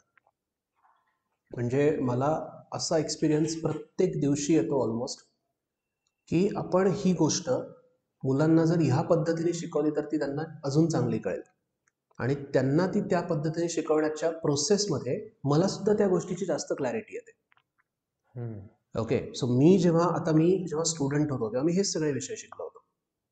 पण तेव्हा मला त्या विषयांची जी क्लॅरिटी होती त्यापेक्षाही जास्त आत्ता शिकवताना त्या विषयांची क्लॅरिटी जास्त आहे. कारण जेव्हा तुम्ही सिम्प्लिफाय करण्याच्या प्रोसेसमध्ये असता मुलांसाठी, तेव्हा तुम्ही स्वतःसाठी पण गोष्टी सिम्प्लिफाय करता. सो जे टॉपिक तुम्हाला आधी कळत नव्हते ते तुम्हालाही आता कळायला लागतात. किंवा आता मुलांना काही गोष्टी सांगायच्या आहेत म्हणून 4 गोष्टी जास्त वाचल्या जातात, न्यूज फॉलो केली जाते, पेपर बघितला जातो. तसंही म्हणजे माझं रुटीन आहेच की पेपर वाचणं रोजचं, त्याशिवाय दिवस माझा सुरू होत नाही. पण अदरवाईज आता एक्सप्लेन करायचं आहे मुलांना, एक्झाम्पल्स द्यायचे आहेत म्हणून मग काही 4 पुस्तकं ॲडिशनल वाचली, काही न्यूज आर्टिकल्स वाचले, किंवा आता मी म्हटलं तसं रिसेंटली मी पण पॉडकास्ट ऐकायला लागले. काही पॉडकास्टमधले एक्झाम्पल्स आहेत. So may be me teaching फील्डमध्ये नसतो तर मी एवढा अवेअर नसतो, किंवा I would say 90% of knowledge जे मला आज आहे ते मी या फील्डमध्ये आहे म्हणून आहे. मी जर कुठल्या दुसऱ्या फील्डमध्ये असतो तर जेवढं काही करंट अफेअर्स आहेत किंवा जेवढं काही प्रॅक्टिकल एक्झाम्पल्स मी शेअर करतो क्लासमध्ये ते वाचण्याची कधी वेळ आलीच नसती. सो टीचिंगचं सगळ्यात मोठं रिवॉर्डिंग हे आहे, रिवॉर्ड हा आहे की जेवढं तुम्ही नॉलेज देता तेवढं तुमचं स्वतःचं नॉलेज वाढत जातं. बरोबर आहे. कारण कोणाला समजवण्यासाठी आपल्याला ती एकदम क्लॅरिटी स्वतःला हवी असते. स्वतःला हवी असते. आणि तुम्ही जे सिम्प्लिफाय करता मुलांसाठी त्यांनी तुमचे पण कन्सेप्ट सिम्प्लिफाय होऊन जातात. बरोबर. सो तो म्हणजे that I would say is the biggest reward. आणि obviously second biggest is classes झाले आणि बॅचेस संपल्या आणि मुलं पास झाले तरी मुलं टचमध्ये राहतात. So that is another big what you can say a good thing about teaching profession. की हां, नेटवर्कच. आणि मुलांचं म्हणजे आता 10 वर्षांपूर्वी जी मुलं माझ्याकडे शिकायला होती त्यांनी आत्ता 1 जानेवारीला हॅपी न्यू इयर विश ग्रुपवर आमच्या विश केलं. तो 10 वर्षांपूर्वीचा ग्रुप अजूनही तसाच आहे. सो हे बघून छान वाटतं की अरे 10 वर्षांपूर्वी आपण यांना शिकवलं पण हे अजूनही कॉन्टॅक्टमध्ये आहेत, अजूनही टचमध्ये आहेत. आणि कुठेही भेटले, कुठेही कोणी दिसलं तरी लगेच मग ते भेटायला येणार, 2 मिनटं बोलणार. सो तो एक जो बॉन्ड क्रिएट होतो. कारण मुलं असतात आमच्याबरोबर, CS असेल तर 3 वर्ष असतात, पण कॉलेज असेल तर हार्डली 6 महिने, वर्षभर असतात. कारण त्यांचे टीचर्स बदलत राहतात सेमिस्टरप्रमाणे. पण तो एक 6 महिने, वर्षभराचा बॉन्ड तो लाईफ टाईम कंटिन्यू होतो. सगळ्या मुलांच्या बाबतीत असं नसतं, बट आय वुड से की may be 20% they 20 to 30% they remain in touch for a long time. So ते एक अजून रिवॉर्डिंग गोष्ट आहे या प्रोफेशनबद्दल. आउट ऑफ टॉपिक विचारतोय. सध्या मला ना झोपेची कधी अडचण येत नव्हती कधी. म्हणजे 11वी 12वी पर्यंत कॉलेज पूर्ण संपल्यावर मला लगेच झोप लागायची. तुम्हाला झोप लागण्यात कधी अडचण येते? हे मी का प्रश्न विचारतोय, हा खूप सिली क्वेश्चन वाटत असेल, पण रिसेंटली आमच्या एजच्या व्यक्तींना ना झोप लागण्यात युजली अडचण येते. ओके. ते एन्झायटी असेल की वेगवेगळं असेल. तुमचं कसं रिलेशन आहे झोपण्यासोबत? तुम्हाला इझिली झोप लागते? एकदम उत्तम रिलेशन. म्हणजे not going to lie, but the moment I step on bed 5 मिनिटात मी झोपलेला असतो आणि सकाळी अलार्म वाजला की जाग येते. ऑब्व्हियसली मध्ये काही तहान लागली किंवा काही कारणामुळे जाग येते, पण झोपेचा मला कधीच आत्तापर्यंत प्रॉब्लेम आला नाहीये.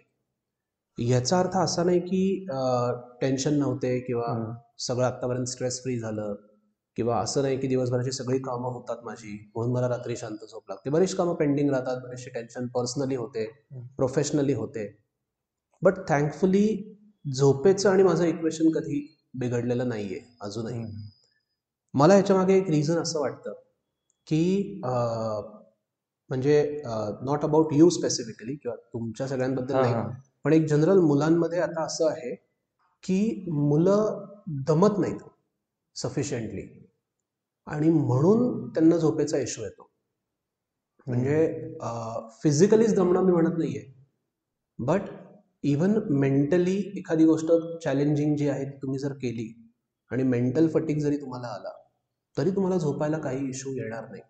म्हणजे काम जर तुमचं दिवसभर व्यवस्थित होत असेल तर मग तुम्हाला झोपायचा इश्यू येत नाही. म्हणजे व्हॉट आय हॅव सीन, म्हणजे अगदी आमच्या क्लोज फॅमिलीमध्ये पण, रिलेटिव्समध्ये पण मुलं झोपतात 3 वाजता, 4 वाजता, उठतात सकाळी 11 वाजता, 12 वाजता. हो. मग त्याच्यानंतर 5-6 वाजेपर्यंत आवरणं चालू असतं. मग संध्याकाळी बाहेर जाणार. मग रात्री 9:30-10ला जेवण झाल्यावर कशी झोप लागेल? तुम्ही काही ॲक्टिव्हिटीज ठेवत नाहीये स्वतःसाठी. पण हेच जर तुम्ही तुमची स्लीप सायकल व्यवस्थित केली आणि सकाळी 6 पासून रात्री 10 वाजेपर्यंत तुम्ही तुमचा नॉर्मल दिवस जर कॅरी आउट केलात, तर मला वाटत नाही की झोपायला काही इश्यू यायला पाहिजे. तुम्ही तुमचा रिकामा वेळ कसा घालवतात? बुक्स, मूवीज की कसा? मूव्हीज मी फार बघत नाही. म्हणजे लग्नानंतर मी मूव्हीज बघायला सुरुवात केली बायको? बायकोमुळे. ओके. सो म्हणजे तुम्हाला सरप्राइझिंग वाटेल, पण दिल चाहता है, कभी खुशी कभी गम, जिंदगी ना मिलेगी दोबारा, किंवा असे जे म्हणजे लँडमार्क मूव्हीज आहेत, जे प्रत्येक जण लहानपणी बघतोच, हे मी सगळे लग्नानंतर बघितले. ओके.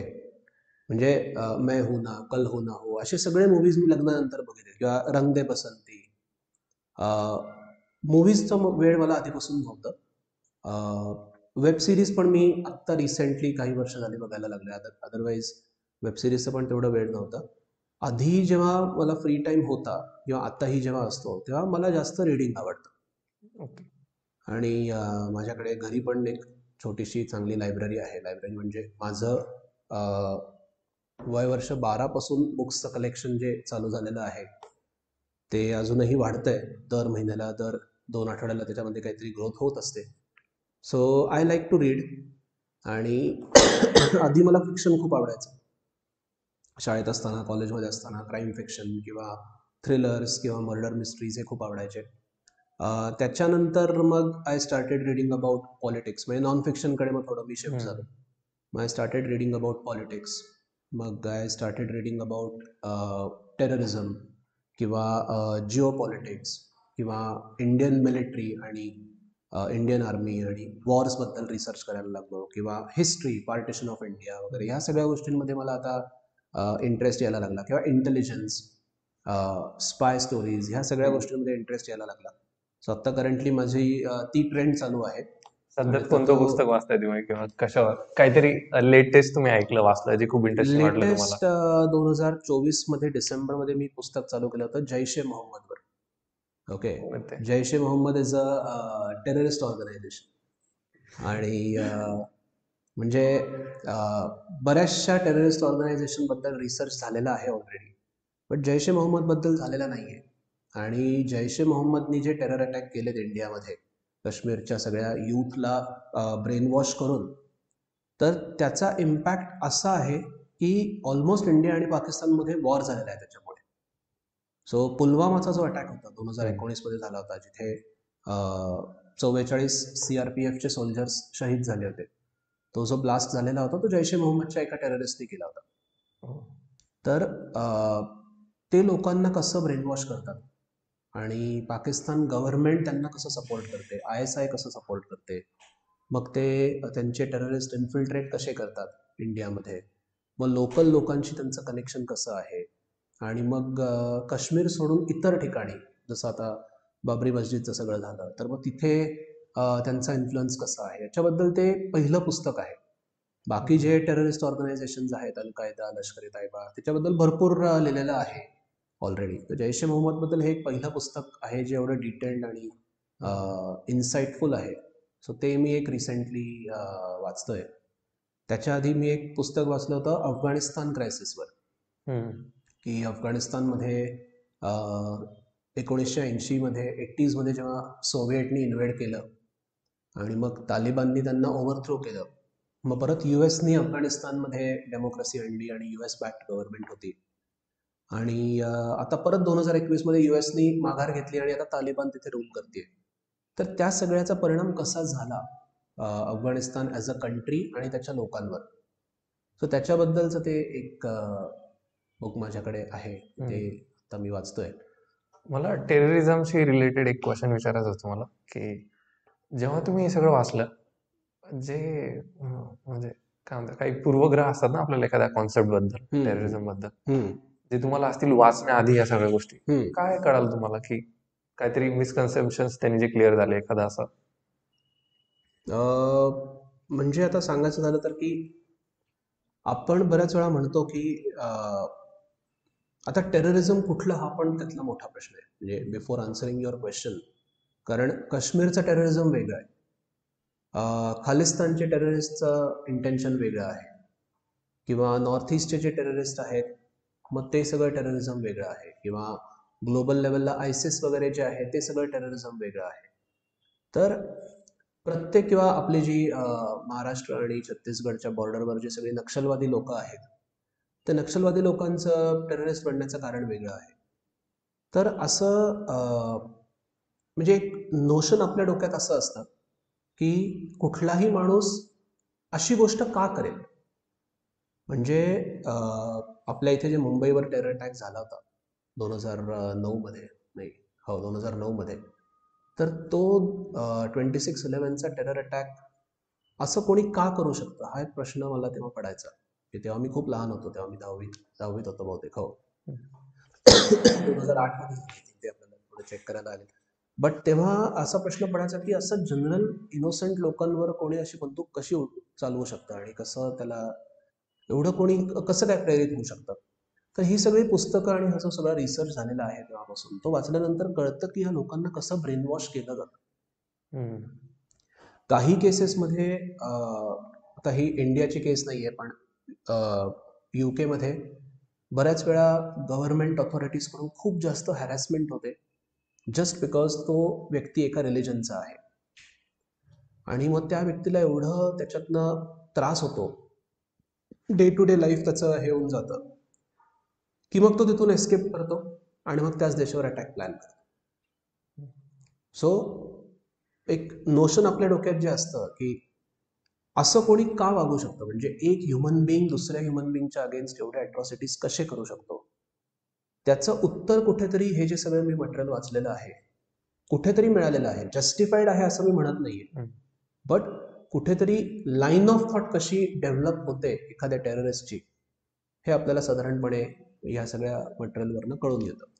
आणि युजली म्हणजे मला असं वाटतं एक मिसकन्सेप्शन असतं लोकांच्या मनात की कोणाला तरी जे टेररिस्ट आहेत ते त्यांना ब्रेन वॉश केलेलं आहे. बरोबर, मुळात जे आपल्याला डायरेक्टली दिसतं ते लोक त्याच्यासाठी रिस्पॉन्सिबल नसतात आणि फायदा वेगळ्याच लोकांना होत असतो. हो, युजली ते टेरर एक वॉर टॅक्टिक सारखीच वापरली जाते, असंच काहीतरी आहे ना ते. हो. आता टेररिझमच्या कॉन्टेक्स्टमध्ये प्रॉक्झी वॉर हा एक शब्द आहे. सो प्रॉक्झी वॉरचा अर्थ काय होतो की आता आपल्याला माहिती आहे की पाकिस्तानची दुश्मनी आपल्याबरोबर आहे, पण पाकिस्तान डायरेक्टली आपल्यावर ॲज अ कंट्री अटॅक करत नाही, पण मग इंडियाला काहीतरी त्रास पण झाला पाहिजे. मग कसा करायचा, मग टेररिस्ट ग्रुपला स्पॉन्सर करायचं, मग त्यांना फंडिंग द्यायचं, मग त्यांना ॲसेट्स द्यायचे, त्यांना वेपन्स द्यायचे, त्यांना सगळा इंटेलिजन्स प्रोव्हाइड करायचा, आणि तुम्ही जाऊन अटॅक करा म्हणायचं. आणि युजली हा ब्लॅक मनी असतो. हा, usually all this is black money. Terrorist financing हा सुद्धा एक मोठा विषय आहे अभ्यासाचा किंवा चर्चेचा. तर आता टेररिस्ट जे आहेत, जे टेरर अटॅक कॅरी आउट करतात, तर त्यांचा पूर्ण ब्रेन वॉश झालेला असतो, किंवा काही जण सेन्सेसमध्ये पण असतात, पण ते त्या मार्गाला जातात, पण त्याचा बेनिफिशरी तू म्हणलास तसं it is normally the governments. Kashmir टेररिझममध्ये तर आपल्याला हे उघड उघड दिसतं की पाकिस्तानला काश्मीर हवंय, पूर्ण काश्मीर हवंय, पण पाकिस्तान डायरेक्ट इंडियावर अटॅक करू शकत नाही, कारण त्यांच्याकडे ठीक आहे न्यूक्लिअर वेपन्स आहेत, पण आपल्याकडे जास्त आहेत. त्यांच्याकडे आर्मी आहे, आपली पण आर्मी त्यांच्यापेक्षा 3-4 टाइम्स आहे, सो ते डायरेक्ट अटॅक करू शकत नाहीत. ओके, म्हणून पाकिस्तान काय करते की काश्मीर आझाद असावं अशी आमची इच्छा आहे, असं पब्लिकली सांगतात की काश्मीर इंडियाचं पण नको, आमचं पण नको, काश्मीर आझाद पाहिजे, आणि काश्मीरला आझाद करायला म्हणून आम्ही हा जो आमचा सगळा हे आहे किंवा स्ट्रॅटेजी आहे ती आम्ही अडॉप्ट केलेली आहे, असं पाकिस्तान सगळ्यांना सांगतं. पण त्याच्यामागे हिडन अजेंडा काय असतो की काश्मीर आझाद झालं की त्यांना माहिती आहे काश्मीरची लोक म्हणतील की आम्हाला पाकिस्तानमध्ये जायचं आहे, आणि मग काश्मीर पाकिस्तानमध्ये येईल, आणि म्हणून they sponsor terrorist groups who carry out these terror attacks on behalf of Pakistan government. बरोबर. आणि युजली पाकिस्तान जसा छोटा देश आहे, त्यांना कोणत्यातरी मोठ्या देशाकडून ती फंडिंग येत असते. 100%. सो डज म्हणजे भारत त्याच्यामुळे जखमी असावा, त्याची ग्रोथ कमी होते आणि मग त्याच्यामुळे 100% जिओ पॉलिटिकली दुसऱ्या देशांना फायदा होतो. डेफिनेटली डेफिनेटली म्हणजे पाकिस्तानमध्ये जे काही आता चायना जे काही प्रोजेक्ट्स करते पाकिस्तानमध्ये, तर त्याच्यानी इकॉनॉमिकली आणि फायनान्शियली पाकिस्तानला नक्कीच मदत होती. तर आता China is just one example.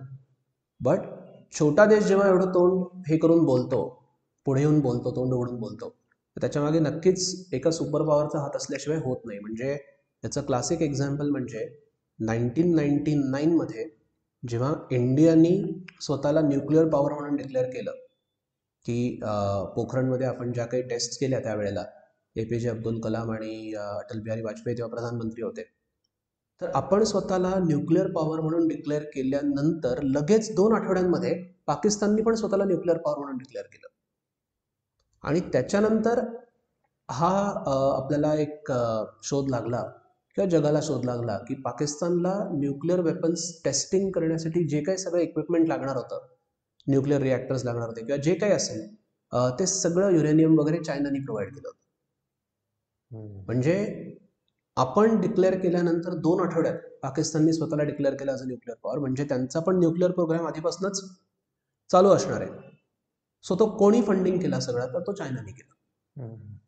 आणि का, तर इंडिया हा एक ग्लोबल सुपर पॉवर होण्याच्या मार्गावर असलेला देश आहे. तर त्याचं कुठेतरी त्यांना थांबवायचं आहे, म्हणून China does all these tactics. तर चायनाने लडाखमध्ये पण इन्व्हेड केलं होतं 2020 मध्ये.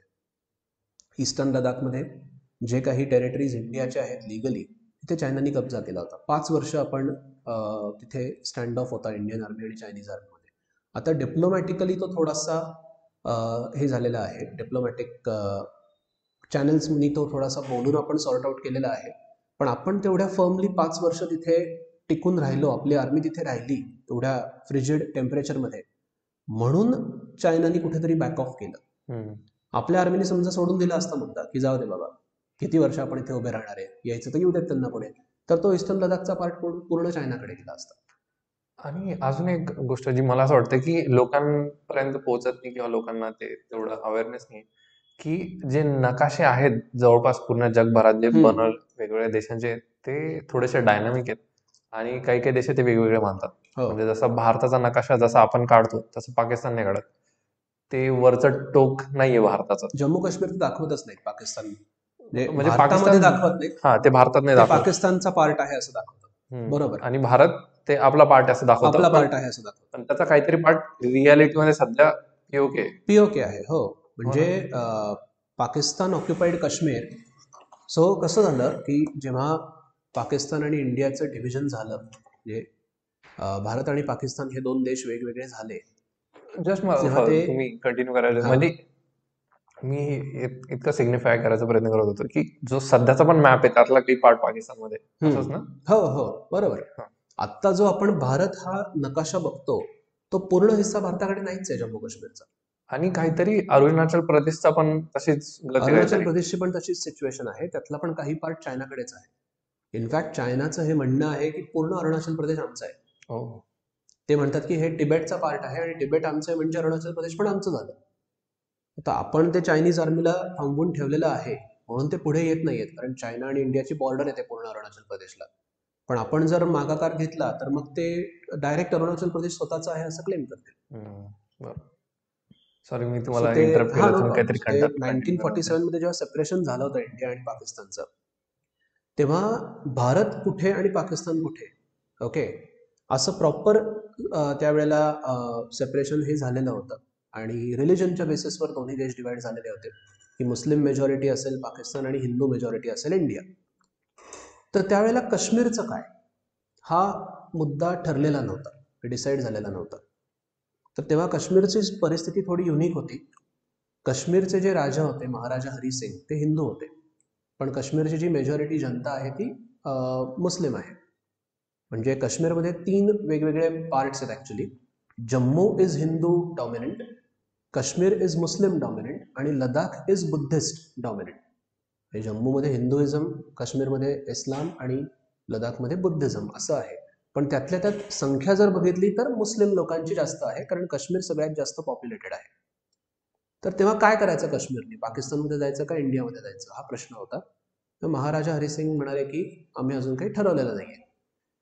काश्मीर सोडून बाकी पार्टचं इंडिया आणि पाकिस्तान असं वेगवेगळं करण्यात आलं. तर पाकिस्ताननी काय केलं, काश्मीरला आपल्या देशामध्ये आणण्यासाठी म्हणून पाकिस्तान आर्मी आणि काही ट्रायबल लोकांनी काश्मीरवर अटॅक केला, श्रीनगरवर अटॅक केला आणि श्रीनगरमध्ये घरं वगैरे जाळली, लोकांना लुटलं, स्त्रियांवर अत्याचार केले. आणि महाराजा हरिसिंगला तेव्हा कळलं नाही की आपण आता मदत कोणाची घ्यायची, कारण पाकिस्तानमध्ये काही त्यांना जायचं नव्हतं.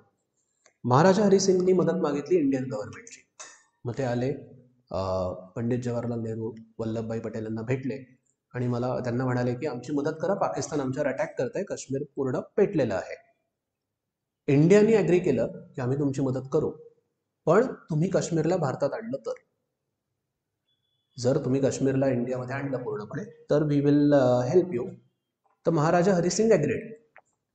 आणि त्यावेळेला डिसिजन असा घेतला गेला की जरी काश्मीर हा भारताचा भाग असला तरी काश्मीरला काही ऑटोनॉमी दिली जाणार. म्हणजे त्यांचं स्वतःचं राष्ट्रगीत असेल, त्यांचं स्वतःचं नॅशनल नाही, त्यांचा स्वतःचा फ्लॅग असेल किंवा त्यांचं लॉ जे आहेत बाकी भारतामध्ये ॲप्लिकेबल ते तिथे ॲप्लिकेबल नसतील, असे त्यांना एक ऑटोनॉमी दिली गेली. आणि म्हणून ते आर्टिकल 370 जे आपण म्हणतो ते आपल्या कॉन्स्टिट्यूशनमध्ये टाकण्यात आलं. तर ते नंतरची गोष्ट. कमिंग बॅक, वी ॲग्रीड की तुम्ही इंडियामध्ये येणार का? हरिसिंग म्हणाले हो. आपण आपली आर्मी पाकिस्तानला फाईट करायला पाठवली. झालं असं होतं की आता काश्मीर जेवढा काही एरिया आहे त्याच्या 1/3 एरियापर्यंत हे पाकिस्तान आर्मी आलेली होती त्यावेळेला. श्रीनगरच्या अलीकडे 1/3 एरियापर्यंत आलेले होते. आपली आर्मीनी जाऊन तिथेच त्यांना थांबवलं आणि तिथे फाईट चालू होती. आणि ती फाईट चालू असताना आपण गेलो युनायटेड नेशन्समध्ये की पाकिस्तान आर्मीला सांगा मागे जा म्हणून. काश्मीरच्या राजाने डिसाईड केलेलं आहे की त्याला इंडियाचा पार्ट व्हायचा आहे. सो पाकिस्तान आर्मी आमच्या देशात बळजबरीने आलेली आहे, त्यांना मागे जायला सांगा. आपल्याला असं वाटलं की युनायटेड नेशन्स आपल्या फेवरमध्ये रुलिंग देतील. युनायटेड नेशन्सने सांगितलं की राजा फक्त डिसाईड करू शकत नाही की कुठे जायचं, भारताकडे का पाकिस्तानकडे. तुम्ही जनतेला विचारा काय पाहिजे. सो तेव्हा युनायटेड नेशन्सने सांगितलं होतं की तुम्ही प्लेबिसाईड घ्या किंवा रेफरंडम घ्या आणि मेजॉरिटी लोक जे म्हणतील ते करा. आता प्रॉब्लेम असा झाला की आपल्याला माहिती होतं राजा हिंदू आहे, राजाला पाहिजे काश्मीर भारतामध्ये यायला, पण जनता मुसलमान आहे, इस्लाम आहे किंवा मुस्लिम आहे. तर जनता जर समजा म्हणाली की आम्हाला पाकिस्तानला जायचंय तर काश्मीर जाईल आपल्या हातातनं. म्हणून आपण ते रेफरंडम घेतलं नाही. पाकिस्तानने पण घेतलं नाही रेफरंडम. का तर जम्मू मधली हिंदू लोक आणि लडाख मधल्या बुद्धिस्ट लोकांनी जर सांगितलं की आम्हाला इंडियामध्ये जायचंय तर हातातनं काश्मीर जाईल. सो आजपर्यंत even after 75 years of independence आजपर्यंत ते रेफरंडम घेतलं गेलं नाहीये. आणि मग जो 1/3 पार्ट पाकिस्तान आर्मीने ऑक्युपाय केला होता त्यालाच आज आपण POK म्हणतो, पाकिस्तान ऑक्युपाईड काश्मीर म्हणतो. आणि जिथं आपल्या आर्मीने जाऊन त्यांना थांबवलं तिथून पुढे जे काश्मीर आहे ते आपल्याकडे आहे. आणि ती जी बॉर्डर आहे अजून पण पाकिस्तान तेवढा एरिया त्यांच्यात दाखवतो आणि भारतात तेवढा एरिया आपल्या दाखवतो. म्हणजे आपण जर इंडियाचा मॅप बघितला तर मुझफ्फराबाद, गिलगिट बाल्टिस्तान हे सगळं आपण आपल्या ह्याच्यात दाखवतो. ते अख्खं काश्मीर श्रीनगर सकट त्यांच्या ह्याच्यात दाखवतो ते. हा. सो तो थोडा एक फरक आहे. म्हणूनच कस्टम लॉ प्रमाणे पण इंडियामध्ये बाहेरून मॅप इम्पोर्ट करणं अलाउड नाहीये.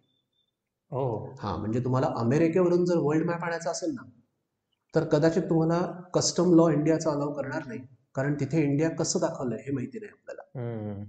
So we will grow up thinking इंडियामध्ये पूर्णच्या पूर्ण काश्मीर आहे.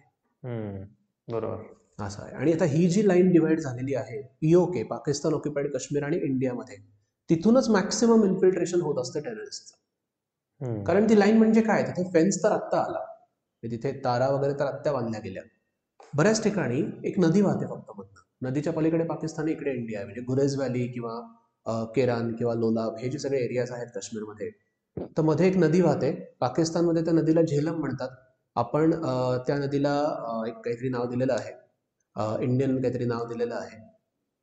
तर त्या नदीच्या पलीकडे POK आहे, इकडे इंडिया आहे. एखाद्याला यायचं असेल फक्त पोहत यायचंय, तेवढं सोपं नाहीये कारण तेवढं पेट्रोलिंग चालू असतं नदीचं. पण हे असं इन्फिल्ट्रेशन सगळं इंडियामध्ये चालू असतं. बरोबर. कसा वाटला एपिसोड? जबरदस्त. इन्कम टॅक्सच्या रेजिम्स, कसा इन्कम टॅक्स लागतोय, या सर्व गोष्टी एकदम स्पष्ट झाल्या असतील. दहशतवाद कसा एका पॉलिटिकल टूल सारखा उपयोग केला जातो हेही तुम्हाला कळालं असेल. जगातले नक्षे कसे डायनामिक आहेत, कसे ते बदलत असतात हेही तुम्हाला कळालं असेल. पाठक सर खूप स्पष्टपणे त्यांचे विचार मांडतात. मजा येते त्यांना ऐकायला. असे बरेच एपिसोड आम्ही तुमच्यासाठी घेऊन येणार आहोत पुढे. तुम्हाला आजचा एपिसोड कसा वाटला आम्हाला कमेंट्समध्ये नक्की कळवा. अजून कोणते गेस्ट आम्ही बोलवले पाहिजे, कोणते विषय आम्ही बोलले पाहिजेत हे तुम्ही आम्हाला नक्की कळवा. तोपर्यंत पाहत राहा आरवाम स्टुडिओज. मी भेटतो तुम्हाला पुढच्या भागात.